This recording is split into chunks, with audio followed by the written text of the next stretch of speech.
मैं सबसे पहले आज राष्ट्रीय युवा दिवस पूरा देश मना रहा है।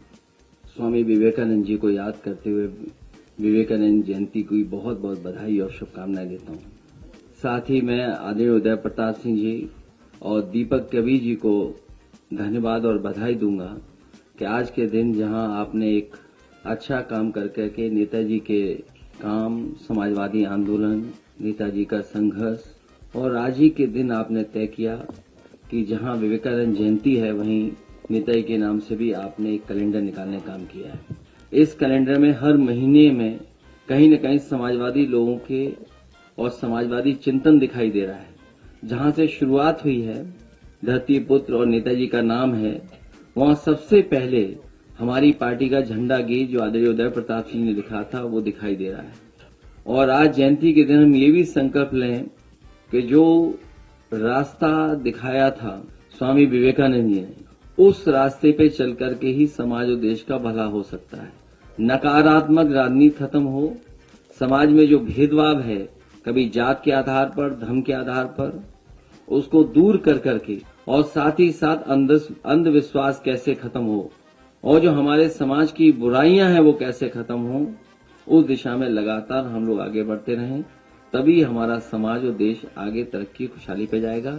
एक बार फिर मैं आदरणीय उदय प्रताप सिंह जी के प्रयासों से, उनके लगातार समाजवादी पार्टी को जो अपनी कलम से लिख करके हमें देते हैं उसके लिए बधाई देता हूं।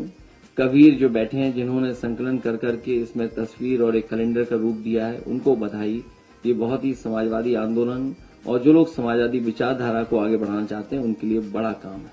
देखिए, गंगा एक्शन प्लान जो पहला बना था और समय समय पे सुप्रीम कोर्ट, हाई कोर्ट और समय समय पे अखबारों पे पढ़ने का मौका मिलता है, उसमें यही दिखाई देता है कि अभी तक के जो प्रयास हुए उससे मां गंगा साफ नहीं हुई है। जब तक उसकी सहायक नदियां, जुड़ने वाले नाले, उनकी गंदगी नहीं खत्म होगी तब तक मां गंगा साफ नहीं होगी। हजारों करोड़ रुपया साफ हो गया है लेकिन अभी तक नदियां साफ नहीं हुई हैं। समाजवादियों का भी प्रयास था कि गोमती को एक उदाहरण की तरह समाज के सामने और देश के सामने रखा जाए और यही अगर और नदियों के लिए योजना और कार्यक्रम बनेंगे तो नदियां शहरों के अंदर साफ बहेंगी। हमारे जितने भी शहर बसे हैं वो नदियों के किनारे बस गए और जब बसे थे तब नाले और कोई सीवेज का ट्रीटमेंट का इंतजाम नहीं था, जिसके कारण सीधा सीधा जो कुछ है शहर का गंदा पानी, गंदगी सब नदियों में जा रही है। तो ये प्रयास समाजवादी सरकार में हुआ था, वही रास्ता है नदियों को साफ करने का। यहाँ की सुंदरता खत्म कर करके दूसरी सुंदरता दिखाई जा रही है। आखिरकार सरकार को ये बताना चाहिए कि यहाँ की आखिरकार सुंदरता क्यों खत्म कर दी। इसी तरह नाव यहाँ पर चलनी थी, कुछ पहले नाव खरीद ली गई थी और भी जिसको टूरिस्टों को सुविधा देने के लिए या लोगों को घूमने के लिए यहाँ नाव खरीदी गई थी, वो सब कूड़ा करकट हो चुकी हैं, वो शायद डस्टबिन में फेंक दी गई हैं, क्या यहाँ से लेकर के कहीं और ले गए हैं वो लोग। मुझे बताया गया, जब मैं संगम में गया, मैं उस नाव में जब बैठा तो मैंने कहा ये सरकार ने तो बहुत अच्छी नाव खरीद ली है।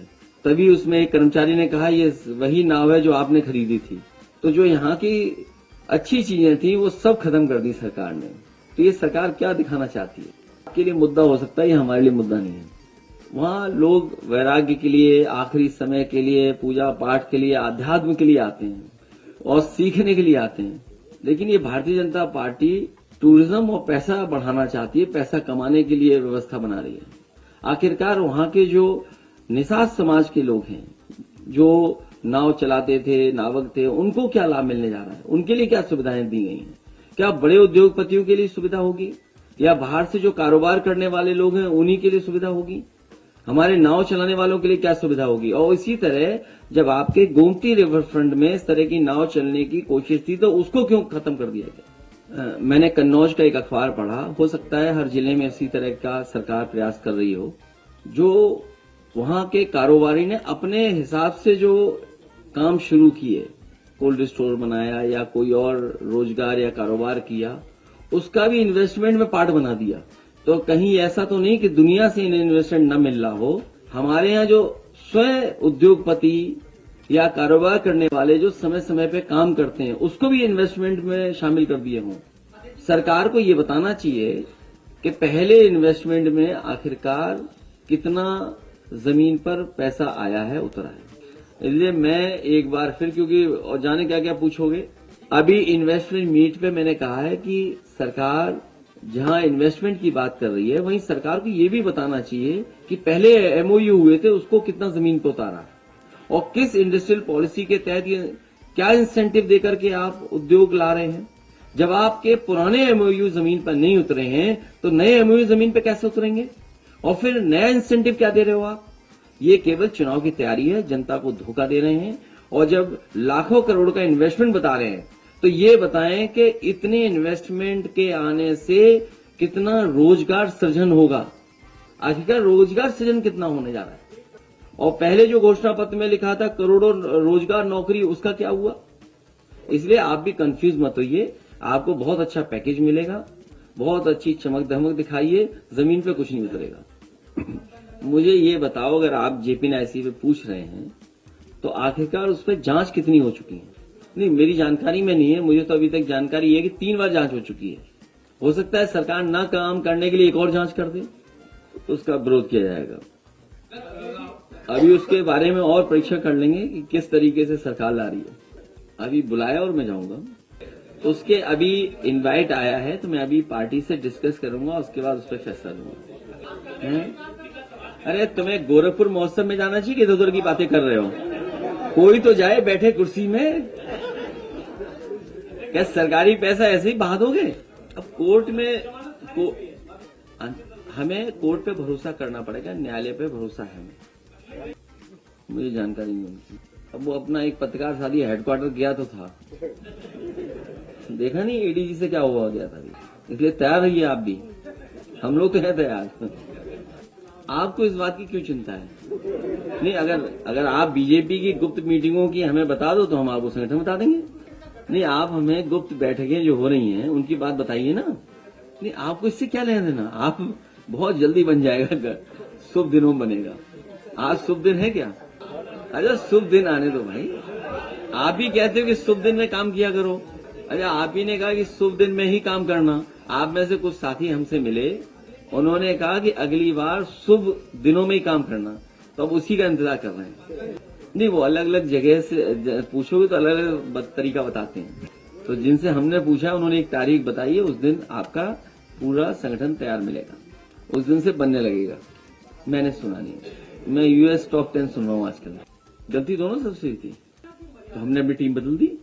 लेकिन सवाल ये नहीं है, सवाल ये है कि भारतीय जनता पार्टी जब मुकाबला नहीं कर पा रही है तो पुलिस को आगे कर रही है। जब उनके पास जवाब खत्म हो जाता है तो पुलिस को आगे कर रहे हैं। सवाल ये है, सवाल भाषा का नहीं है।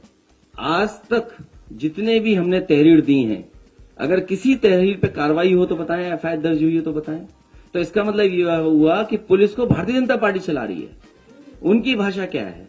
इसीलिए मैंने हिंदी दिवस के दिन कहा कि भारतीय जनता पार्टी को और उनके लोगों को अपनी भाषा ठीक तरीके से लिखना चाहिए, सभ्य भाषा का इस्तेमाल करना चाहिए। और ये रणनीति है उनकी, ये कोई वो नहीं है, रणनीति है उनकी कि किसको आगे करना है, किसकी जात से लाभ उठवाना है, जवाब किस जाति के व्यक्ति से दिलवाना है। तो ये उनका जाति की आधार पर सोच है।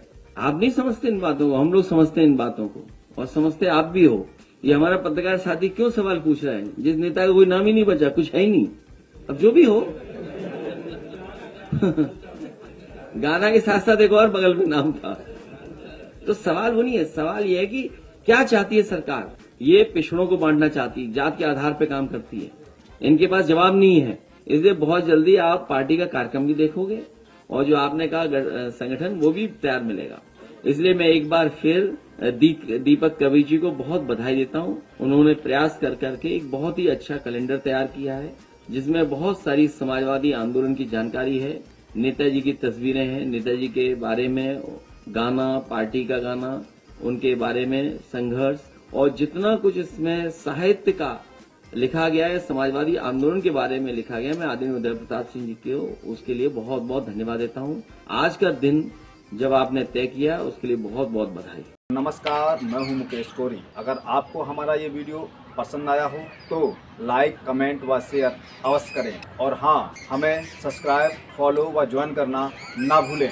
देश व दुनिया की राजनीतिक खबरों व अन्य खबरें आपसे दूर ना रह सकें, इसलिए हमारे साथ जुड़े रहिए और देखते रहिए कोली न्यूज। जय भारत, जय हिंद।